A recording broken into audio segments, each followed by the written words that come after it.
اشرف سے میں زیارت کے لیے آقا حسین کے حرم کربلائے معلی آیا۔ امام حسین کی زیارت سے پہلے آپ جانتے ہیں کہ سرکار وفا کی زیارت کی بڑی اہمیت ہے۔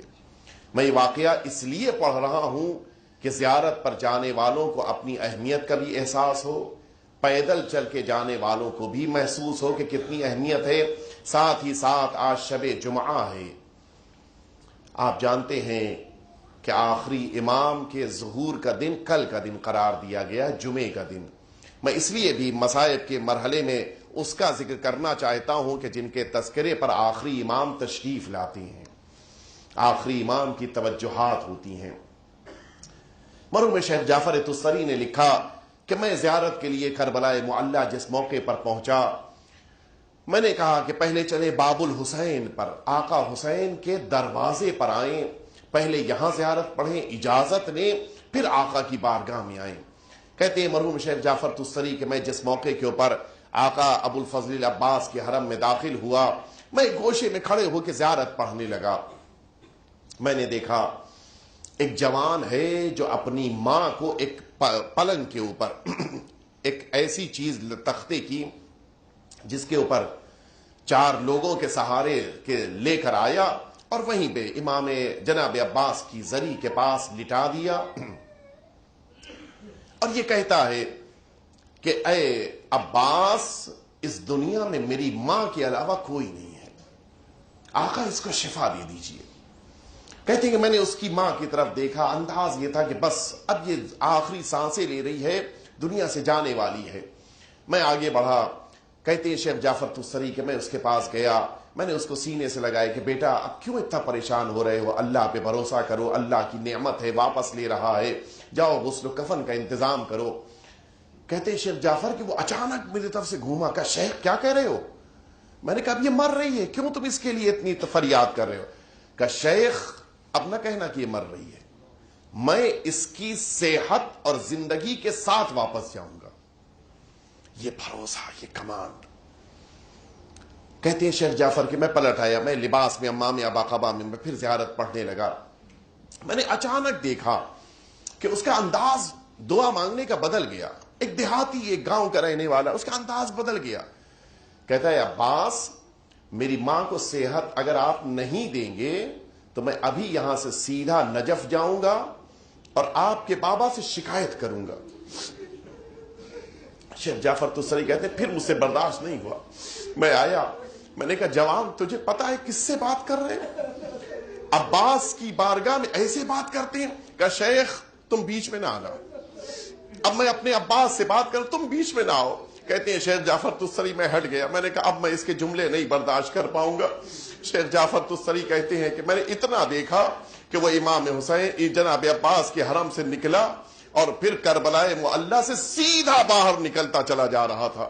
میں سمجھ گیا کہ اب یہ جا رہا ہے سرکار وفا کی شکایت کرنے کے لیے۔ میں بھی گر گڑا رہا تھا، میں بھی دعا کرنے لگا کہ آقا اس کی ماں کو صحت دے دیجیے۔ اس کا انداز بڑا عجیب ہے۔ کہتے ہیں کچھ ہی لمحات گزرے، شیخ جعفر خود بیان کرتے ہیں، میں نے دیکھا کہ وہی جوان پھر حرم میں داخل ہوا، دوڑتا ہوا آیا، اپنی ماں کو دیکھا اور پھر جناب عباس کے زری کے قریب آیا اور کہتا جا رہا تھا کہ آقا آپ کا شکریہ، آقا آپ کا احسان، آقا آپ کا کرم، آقا آپ کی عنایت کہ ماں کو صحت دے دی۔ اور اس کے بعد یہ کہتے کہتے اپنی ماں کے قریب آیا، ماں کو صحت مل چکی تھی، وہ بیٹھی ہوئی تھی، ماں سے لپٹ گیا، کہتا ہے کہ ماں تم کو جناب عباس نے شفا دی ہے، ان کے علاوہ کوئی صحت نہیں دے سکتا تھا۔ کہتے ہیں شیخ جعفر کہ پھر میں واپس آیا، آنے کے بعد اس جوان کے قریب آیا، میں نے کہا تم بتاؤ کہ تمہاری ماں کو کیسے صحت ملی؟ وہ کہتا ہے کہ شیخ تم ہی تھے جو کہتے تھے کہ ماں کے لیے کفن کا انتظام کرو، تم ہی تھے جو کہہ رہے تھے کہ ماں کے لیے قبر کھدواؤ، دیکھو میری ماں کو عباس نے شفا دے دی، میری ماں کو عباس نے صحت دے دی۔ ہاں اگر کسی کے دل میں کوئی دعا ہے تو عباس سے دعا کرو، اگر کوئی حاجت ہے تو سرکار وفا سے کہو، اگر کچھ چاہتے ہو تو آقا کی بارگاہ میں فریاد کرو، آقا کی بارگاہ میں کبھی دعائیں رد نہیں ہوتی ہے، آقا کی بارگاہ میں کبھی کی جانے والی حاجت رد نہیں ہوتی ہے۔ اللہ نے باب الحوائج بنایا ہے، دروازے بنائے ہیں، ان میں سے ایک دروازہ سرکار ابو الفضل عباس ہے۔ شیخ جعفر کہتے ہیں اے بیٹا، کہتے ہیں کہ میں نے بڑی محبت سے اس کو سینے سے لگایا، میں نے اس سے پوچھا کہ بیٹا بتاؤ تمہیں کیسے پتا چلا کہ تمہاری ماں کو صحت مل گئی ہے؟ کہتا ہے کہ میں کربلا سے تیزی سے دوڑتا ہوا نکل رہا تھا اور میں یہ آواز دے رہا تھا، اے عباس اب میں علی سے شکایت کرنے جا رہا ہوں، اب میں علی کی بارگاہ میں شکایت کرنے جا رہا ہوں کہ آپ کے بیٹے نے میری ماں کو صحت نہیں دی ہے۔ کہتا ہے کہ جیسے ہی میں کربلا سے باہر نکلا میں نے دیکھا کہ گھوڑا گھوڑ سوار کے ساتھ میرے قریب آیا، میرے قریب آ کے جب گھوڑا رکا اس نے مجھ کو خطاب کیا اور خطاب کرنے کے بعد پوچھا کہ جوان کہاں جا رہے ہو؟ کہا میں نجف جا رہا ہوں، میں جا کر آقا امیر المؤمنین کی بارگاہ میں شکایت کروں گا۔ اس نے پوچھا کہ کیوں شکایت کرو گے؟ کہا میں نے عباس سے صرف ماں کی صحت مانگی تھی، انہوں نے صحت نہیں عطا کی ہے۔ عزادارو سنو گے، جواب ملا کہ جا تمہاری ماں کو صحت مل گئی ہے۔ کہا میں کیسے یقین مانوں، میں واپس جاؤں تو شاید ممکن ہے کہ ماں کو صحت نہ ملی ہو۔ کہتا ہے وہ جوان کہ اس گھوڑ سوار نے مجھ سے کہا آؤ تم میرے گھوڑے پہ بیٹھ جاؤ، میں تمہیں کربلا پہنچا دیتا ہوں، اگر تمہاری ماں کو صحت نہ ملی ہوگی میں اسی گھوڑے پہ بٹھا کے تمہیں نجف اشرف لے کے چلوں گا، پھر وہاں جا کے امیر المؤمنین سے شکایت کر دینا۔ کہتا ہے وہ جوان کہ میں آگے بڑھا، میں نے کہا کہ میں گھوڑے پر بیٹھنے کے لیے جیسے ہی آگے بڑھا میں نے کہا گھوڑے کا قد بلند ہے، اے سوار ذرا اپنے ہاتھوں کو بڑھاؤ تاکہ میں گھوڑے پہ بیٹھ سکوں۔ عزادارو سنو گے، وہ جوان کہتا ہے اس بزرگوار نے کہا ارے میرے ہاتھ کربلا میں کٹ گئے، اللہ کی راہ میں نے اپنے ہاتھوں کو قربان کر دیا۔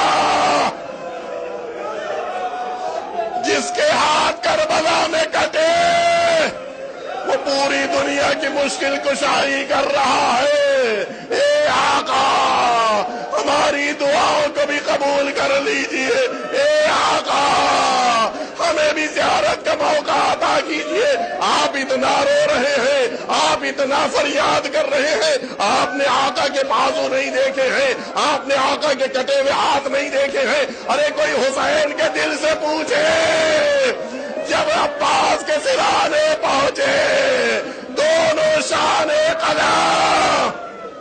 عزادارو سنو گے، یہ سرکار وفا کا جملہ ہے، بس مصائب کا ایک جملہ، مجلس مکمل ہو گئی۔ سرکار وفا داہنا بازو قلم ہو گیا، علم بائیں ہاتھ میں آ گیا، مشکیزہ بھی سنبھالے ہیں، بایاں بازو قلم ہوا، علم کو چھوڑا، مشکیزے کو اپنے منہ سے دبایا، سرکار وفا خیمے کی طرف جا رہے ہیں۔ دشمنوں نے مل کے اب جو تیر چلایا مشکیزے پہ تیر لگا، پانی بہ گیا۔ بس عزادارو یہ آخری جملہ، جناب عباس نے گھوڑے کو گھمایا، نہر فرات کی طرف چلے، اچانک فضاؤں میں سنسناتا ہوا تیر چلا، جناب عباس کی آنکھ میں پیوست ہو گیا۔ سنو گے عزادارو، یہ جناب عباس نے خود فرمایا کہ جب بھی کسی کی آنکھ میں کچھ آ جاتا ہے وہ اپنے ہاتھوں سے صاف کرتا ہے۔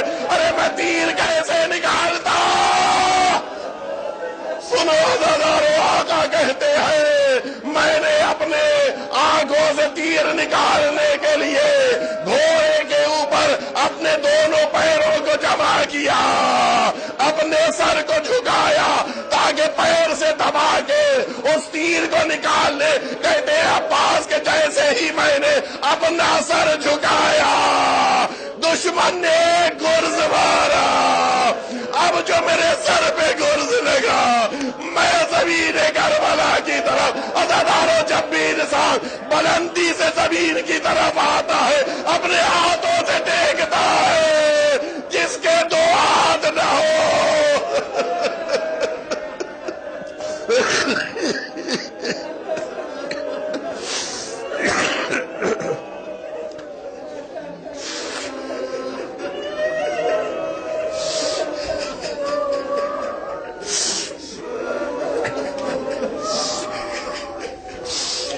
لا لعنت الله على القوم الظالمين وسيعلم الذين ظلموا أي منقلب ينقلب